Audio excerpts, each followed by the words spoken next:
एक समय की बात है, किसी नगर में एक युवक रहता था। वह युवक अपने सांसारिक जीवन में बहुत खुश था। उनके भौतिक जीवन में भी एक प्रेमी था, लेकिन किसी कारण से वह उसे धोखा देता है। तब वह युवक बहुत दुखी हुआ, वह बहुत उदास हो गया। उनका मन सांसारिक जीवन से विरक्त हो गया था और इसलिए वह अपना जीवन पूरी तरह से बदलना चाहता था। एक दिन उसे पता चला उनके गांव में महात्मा बुद्ध ने निवास किया था। वह उनके पास आया और उनसे कहने लगा, हे बुद्ध, मुझे अपनी शरण में ले लो। मैं आपका भिक्षु बनना चाहता हूं। मेरा मन अब इस सांसारिक जीवन से नहीं जुड़ा है। मैं इस सांसारिक जीवन से तंग आ चुका हूं। मुझे अपना भिक्षु बना लो। महात्मा बुद्ध थोड़ा हंसे, फिर उन्होंने उस युवक को अपना भिक्षु बना लिया। वह युवक बहुत बुद्धिमान था। उसको महात्मा बुद्ध जो कुछ बताता था, जो कुछ सिखाता था, वह उन्हें बहुत जल्दी सीख रहा था। अब उसके जीवन का एक ही लक्ष्य था, बुद्धत्व की प्राप्ति करना होगा। एक दिन महात्मा बुद्ध और उनके शिष्य एक शहर से गुजर रहे थे। वह रास्ता बहुत लंबा था। तभी महात्मा बुद्ध को बहुत प्यास लगी। महात्मा बुद्ध बहुत थक गए थे, इसलिए वह एक पेड़ के नीचे बैठ गया और आराम करने लगा। फिर उन्होंने उनका शिष्य से कहा कि जाओ और मेरे लिए थोड़ा पानी ले आओ। उस शिष्य ने महात्मा बुद्ध की आज्ञा का पालन किया। वह महात्मा बुद्ध के लिए पानी की व्यवस्था करने के लिए बाहर गया। काफी समय बीत गया, लेकिन शिष्य फिर भी महात्मा बुद्ध के पास नहीं लौटा। अब महात्मा बुद्ध यही सोच रहे थे, वह कहां रुका। और महात्मा बुद्ध को बहुत तेज प्यास लगी। काफी देर तक आराम करने के बाद आखिरकार वह शिष्य को ढूंढने निकले। फिर कुछ दूर जाने के बाद उसने देखा कि उनका शिष्य एक लड़की के साथ बात कर रहा है। वह लड़की बोल रहे थे, जिस क्षण मैंने तुम्हें देखा उसी क्षण से मुझे तुमसे प्यार हो गया। मैं तुमसे शादी करना चाहता हूं। अब हर जगह मुझे सिर्फ तुम ही नजर आते हो।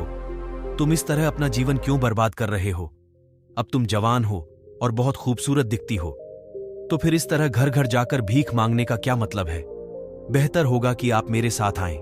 मेरे पिता बहुत अमीर आदमी हैं और उनके पास बहुत पैसा है। हम दोनों अपना परिवार बनाएंगे और बहुत खुश रहेंगे। जब तुम मेरे साथ आओगे तो देखोगे कि मेरे पास एक बहुत बड़ा घर है, नौकर चाकर तो बहुत हैं और तुम्हें मेरी जैसी खूबसूरत पत्नी मिलेगी। कुछ सालों में हमारे बच्चे होंगे। इस तरह हमारा जीवन हमेशा खुशियों से भरा रहेगा। वास्तव में आप इतना कष्ट क्यों उठा रहे हैं? महात्मा बुद्ध के साथ आप केवल कष्ट और कष्ट ही सहेंगे। इस बुद्ध की तरह अपना जीवन बर्बाद मत करो। अभी आपके सामने पूरा जीवन पड़ा है। तुम मुझसे शादी करो, हम अपना जीवन बहुत सुख से व्यतीत करेंगे। लड़की की ये सारी बातें सुनकर महात्मा बुद्ध की शिष्य चुप रहता है। उसने अपना पानी का बर्तन उठाया और घूमकर महात्मा बुद्ध की ओर चलने लगा। जब वह पीछे मुड़ा तो उसने देखा कि महात्मा बुद्ध उसके ठीक पीछे खड़े थे। महात्मा बुद्ध ने उस शिष्य से पानी का बर्तन लिया और उसका पानी पीकर अपनी प्यास बुझाई। पानी पीने के बाद महात्मा बुद्ध और उनके शिष्य आश्रम लौट आए, लेकिन लड़की वहीं खड़ी होकर युवक को देखती रही। लेकिन शिष्य ने एक बार भी उस लड़की की ओर मुड़कर नहीं देखा। महात्मा बुद्ध पहले से ही सब कुछ जानते थे, लेकिन उन्होंने उस शिष्य को कभी कुछ नहीं कहा, क्योंकि वह चाहता था कि उसका रास्ते का प्रदीप खुद ही ठीक करें, उसे खुद ही समझने दें कि उसके साथ क्या हो रहा है। उधर शिष्य होत बेचैन हो गया। उसका मन अब किसी काम में लगा नहीं चाहता है। अब उसकी बुद्धि काम नहीं करती। वह अब यह नहीं समझ पा रहा है वह किस लिए यह जिंदगी चुनी। वह इस तरह अपना जीवन क्यों बर्बाद कर रहा है, जहां उसके सामने अभी भी पूरी जिंदगी पड़ी है। उसे उस लड़की के साथ रहना चाहिए, उससे शादी करनी चाहिए, क्योंकि उनके पिता के पास बहुत सारी संपत्ति है। उसके जीवन में कभी कोई दुख नहीं आएगा और महात्मा बुद्ध के साथ रहकर उसे हमेशा कड़ी मेहनत करनी होगी। तुम्हें भीख मांगनी पड़ेगी, लोगों के साथ अच्छा व्यवहार करे। वह मन ही मन यही सब बातें सोचता रहा कि यह एक और जिंदगी है, या इस जिंदगी में मैंने कितना कष्ट सहा है और यह जिंदगी मुझे सिर्फ एक ही बार मिलती है, तो क्यों न इस जीवन को भरपूर आनंद के साथ बिताया जाए, क्यों न इस जीवन का सही उपयोग किया जाए। धीरे धीरे उस लड़की की सारी बातें उस शिष्य के मन में बैठ गईं और अब उस शिष्य के दिमाग में उस लड़की की सारी बातें तैरने लगीं और वे सभी निर्णय उसके दिमाग में उठने लगे। अब उस शिष्य का मन महात्मा बुद्ध की किसी भी शिक्षा या किसी भी अनुसरण में नहीं लग रहा था। महात्मा बुद्ध भी अपने शिष्य की इस मनस्थिति से भली भांति परिचित थे, लेकिन वह उसे कुछ नहीं बताता, क्योंकि वह चाहता था कि वह समझ उसके अंदर खुद ब खुद समझ जाए, जिसके फलस्वरूप उसे इस स्थिति का सामना करना पड़ सकता है और बुद्धत्व की ओर बढ़ सकते हैं। इसीलिए महात्मा बुद्ध अपने शिष्य का रवैया देखकर भी वे शांत रहे। उधर उस शिष्य ने भी साधना छोड़ दी। अब वो शिष्य भिक्षा मांगने भी नहीं जाता, फिर आश्रम में कुछ काम भी नहीं करता था। वह एकांत में चुपचाप बैठा रहता था और वह लड़की का ध्यान में डूबी जा रही थी। यह देखकर महात्मा बुद्ध को अब समझ आ गया कि उनका शिष्य अपने मार्ग और अपने लक्ष्य से भटक गया है। अब उसके मन में एक शंका उत्पन्न हो गई। उसके मन में तरह तरह के निर्णय उत्पन्न हो गए हैं, और जो व्यक्ति एक बार भटक गया, जिसके मन में संदेह होता है, वह इसे नहीं समझता कि वह किसी भी दिशा में आगे बढ़े। इस कारण शिष्य को अब कुछ समझ नहीं आ रहा था। उसका मन अब केवल लालच की ओर दौड़ रहा था, इसलिए वह हमेशा उस लड़की के प्रति आसक्त रहता था। वह दिन रात उसी के बारे में सोचता रहता था, और ऐसा व्यक्ति कभी भी अपने लक्ष्य को प्राप्त नहीं कर पाता है। यह सब देखकर महात्मा बुद्ध ने एक दिन अपने शिष्य से कहा, हे पुत्र, अपने मन पर नियंत्रण रखो, अपने विवेक का प्रयोग करें, अपनी इंद्रियों को जागृत करें, क्योंकि क्रोध और आक्रोश से भरा मन किसी भी लक्ष्य को प्राप्त नहीं कर सकता है। विचलित मन कहीं भी एकत्रित नहीं होता। अगर आप इसी तरह अपना जीवन जीना चाहते हैं, तो फिर आप कभी भी अपना लक्ष्य हासिल नहीं कर पाएंगे। स्वयं को मानसिक रूप से तैयार करें, खुद पर नियंत्रण रखो। महात्मा बुद्ध के मुख से ये सभी शब्द सुनकर शिष्य को एक बार फिर अपना लक्ष्य याद आ गया। एक बार फिर वह अपने लक्ष्य की ओर बढ़ने के लिए तैयार थे। वह यह समझता है कि वह गलत कर रहा था और अपने रास्ते से भटक रहा था। वह पहले भी इस चक्र में फंस गया था और धोखा भी खाया। वह यह सब जानता है कि इस शादीशुदा जिंदगी में कुछ भी नहीं है। जो खुशी हम देखते हैं वह केवल सतह पर होती है, लेकिन मैंने जो जीवन चुना है उसमें मैं वास्तव में खुशी प्राप्त करने वाला हूं। मैं कर सकता हूं। उसे फिर अपना लक्ष्य याद आ गया। मुझे ज्ञान प्राप्त करना है। मेरा केवल एक ही लक्ष्य है और मैं इस लक्ष्य को हासिल करके ही रहूंगा। अपनी गलती का एहसास होने के बाद वह फिर से अपने काम पर लग गया। ऐसे ही काफी समय बीत गया। फिर एक दिन वह शिष्य फिर से उस गांव में भिक्षा मांगने गया। तभी एक बार फिर वह लड़की उस शिष्य के रास्ते में खड़ी हो गई और उस शिष्य से कहा, मैं इतने समय से तुम्हारे लिए इंतजार कर रहा हूं। तुम कहां चले गए थे? मुझे तुम्हारी बहुत याद आती थी। तुमने बहुत देर कर दी है। अब मेरे पास ज्यादा समय नहीं है। मैं तुम्हें आखिरी बार देखने आया हूं। आखिरी बार मैं तुमसे जानना चाहता हूं कि तुम मुझसे शादी करना चाहते हो या नहीं। सोचिए, क्योंकि यह आपका आखिरी मौका है और सोच समझकर जवाब दीजिए। आप इस तरह फटे हुए कपड़ों पहन के अपना जीवन कैसे जी सकते हैं? इस तरह घर घर जाकर भिक्षा मांगकर आप क्या हासिल करना चाहते हैं? मेरे साथ चलो, मैं तुम्हें बहुत अच्छे कपड़े दूंगा जैसे राजा महाराजा पहनते हैं, और फिर तुम्हें ये भीख मांगने की जरूरत भी नहीं पड़ेगी। आप अपने गुरु भाइयों और यहां तक कि महात्मा बुद्ध को भी भिक्षा दे सकते हैं। आपको वे सभी सुख लाभ प्राप्त होंगे। आप महानतम और महानतम बन जाएंगे। मुझे देखो, क्या तुम्हें नहीं लगता कि मैं सुंदर हूं? कि मैं तुमसे प्यार करता हूं?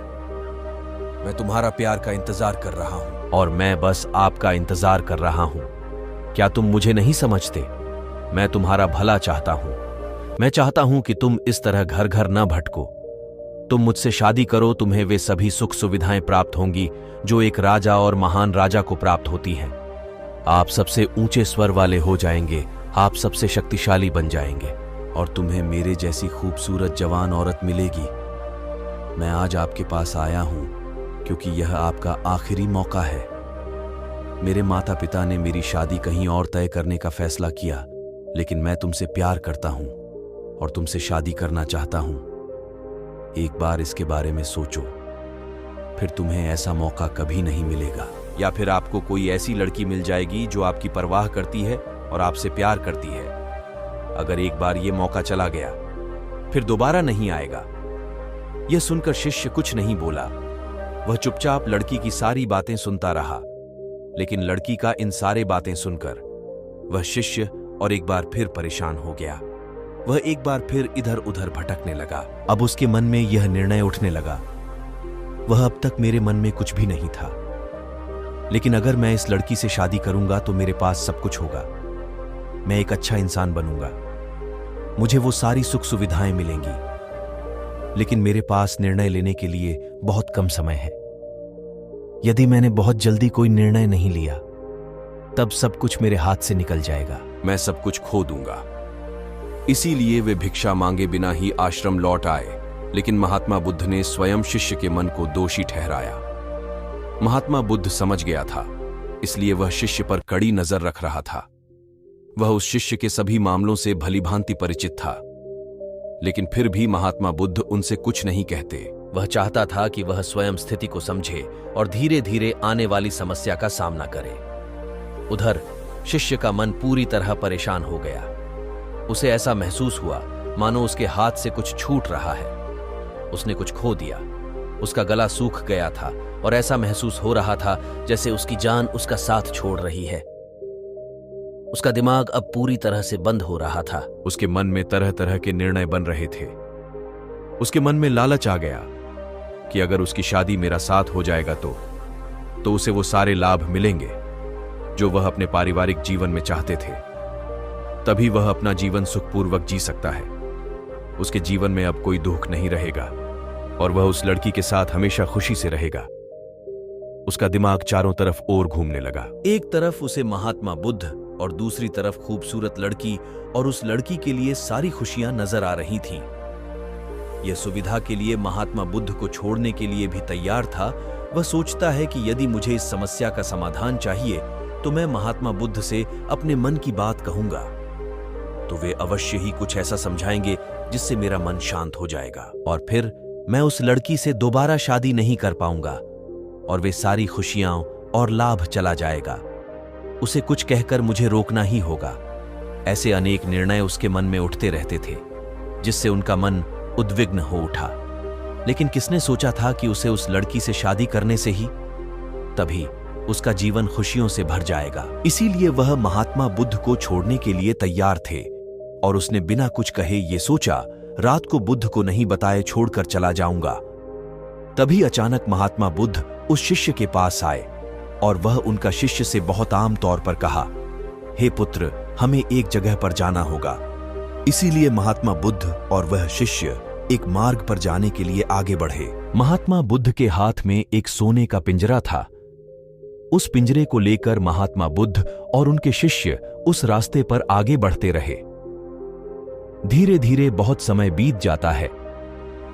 फिर अंततः महात्मा बुद्ध और उनके शिष्य उस स्थान पर पहुंचे जहां बहुत से पक्षी गिरे हुए दानों को खाते हुए उड़ रहे थे।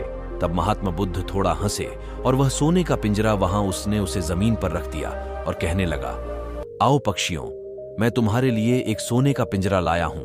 आओ और इसके अंदर बैठो, क्योंकि तुम्हारी सारी खुशियों का फायदा इसी पिंजरे में मिलेगा।